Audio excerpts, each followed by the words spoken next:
में हम चौथे बोल में जान चुके हैं पांचों इंद्रियों किस प्रकार कार्य करती है या उनके कार्य क्षेत्र क्या है, उसके बारे में विस्तार से प्रशिक्षण के लिए मेरा करबद्ध विनम्र निवेदन सम्मी श्री जयंत प्रज्ञा जी से। वंदामि नमस्कार।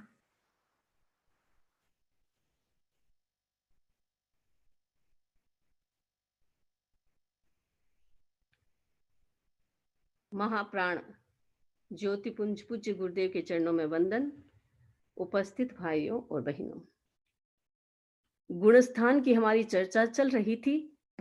कल हमने 14वें गुणस्थान को भी कंप्लीट किया, लेकिन कुछ बातें जो पीछे छूट गई थी वो मैं आज बता देती हूं। उसके बाद हमारा अगला बोल स्टार्ट होगा। सिद्ध जब बनते हैं उस अवस्था में लास्ट 14वें गुणस्थान में सिद्ध का शरीर जितनी हमारा शरीर होता है उससे घट करके 2/3 भाग हो जाता है। पूरा शरीर में जहां भी होल है, जहां भी स्पेस है, वो सब मिक्स हो जाते हैं, मिल जाते हैं। जैसे आप ऐसे समझे गत्ते की डब्बी है, गत्ते की डब्बी उसको आपने प्रेशर से उसको इकट्ठा कर दिया, 2 गत्ता ढक्कन और उसका डब्बा दोनों उसको मिला दिया, बीच का स्पेस जो खाली था उसमें वो दोनों मिल गए हैं। उसी प्रकार सिद्धों का शरीर जितना भी होता है, लास्ट मोमेंट में, लास्ट समय में जितने भी आत्म प्रदेश है उनका संकोचन होता है, संकुचित होता है। वो पूरा शरीर 2/3 भाग में कन्वर्ट होकर के वो सिद्ध अवस्था में जाता है।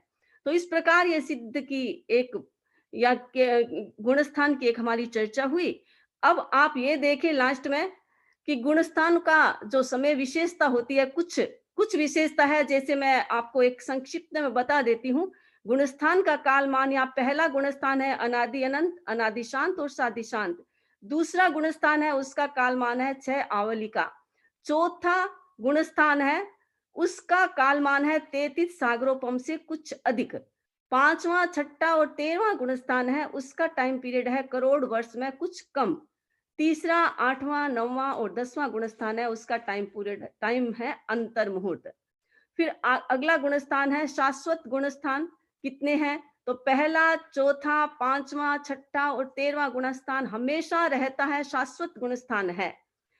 परभव जाने में जीव कितने गुणस्थान में रहता है? जब जीव एक स्थान से मर करके दूसरे स्थान में जाता है उस समय उसका पहला, दूसरा या चौथा गुणस्थान रहता है।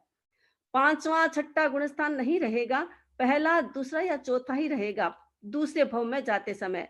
और 3 गुणस्थान अमर माने जाते हैं, तीसरा, 12वां और 13वां। ये 3 गुणस्थान अमर होते हैं, यानी इसमें कोई भी जीव मरता नहीं है। और तीर्थंकर स्पर्श नहीं करते हैं, जैसे बताया था पहले मैंने। पहला, दूसरा, तीसरा, 5वां और 11वां, इन गुणस्थानों को तीर्थंकर कभी स्पर्श नहीं करते हैं। तीर्थंकर गोत्र कर्म बंध का के गुणस्थान है चौथा, 5वां, 6ठा, 7वां, 8वां। इसमें तीर्थंकर गोत्र कर्म का बंधन हो सकता है, यानी सम्यक्त्व आने के बाद, व्रत आने के बाद व्यक्ति के भीतर में शुद्धता और पवित्रता रहती है, तो इन गुणस्थानों में तीर्थंकर गोत्र कर्म बंध हो सकता है। और 3 गुणस्थान है जिसमें जानने के बाद जीव वापस नहीं लौटता है, 12वां, 13वां और 14वां। ये 3 ऐसे गुणस्थान है जो कभी गिरते नहीं है, आगे है। परभव गमन, ये मैंने पहले बता दिया था कि पहला, दूसरा और चौथा, ये एक भव से दूसरे भव में जीव जाता है तब ये गुणस्थान रहता है। पहला गुणस्थान मिथ्यात्व का है, दूसरा गुणस्थान कोई भी जीव सम्यक्त्व से गिरता है और मिथ्यात्व में जाता है तो उस समय ये गुणस्थान रहता है। परभव में भी ये रहता है, क्योंकि अपर्याप्त अवस्था में सम्यक्त्व जीव मर करके मिथ्यात्व बन रहा है। मरते समय तो अपर्याप्त अवस्था में उसके गुण ये सम्यक्त्व रहता है, 2 इंद्रिय 3 इंद्रिय वाली के अपर्याप्त अवस्था में रहता है। इस दृष्टि से यहाँ दूसरा गुणस्थान लिया है। तो ये गुणस्थान की चर्चा और कुछ और बातें मैंने यहाँ बताई ही है, मैं यहाँ उल्लेख नहीं करूंगी, आपका कोई एक्सप्लेन नहीं करूंगी, आप इसमें से देख सकते हैं। इसमें गुणस्थान के बंध, सत्ता, उदय आदि की चर्चा है, यानी कितने गुणस्थान में कितने कर्मों का बंधन होता है, कितने गुणस्थान में सम्यक्त्व के कितने बोल रहते हैं, कितने सत्ता में रहते हैं, कितने उदय में आते हैं, इन सब की चर्चा है ये 2 स्लाइड में। तो आप इसको आप बाद में देख सकते हैं।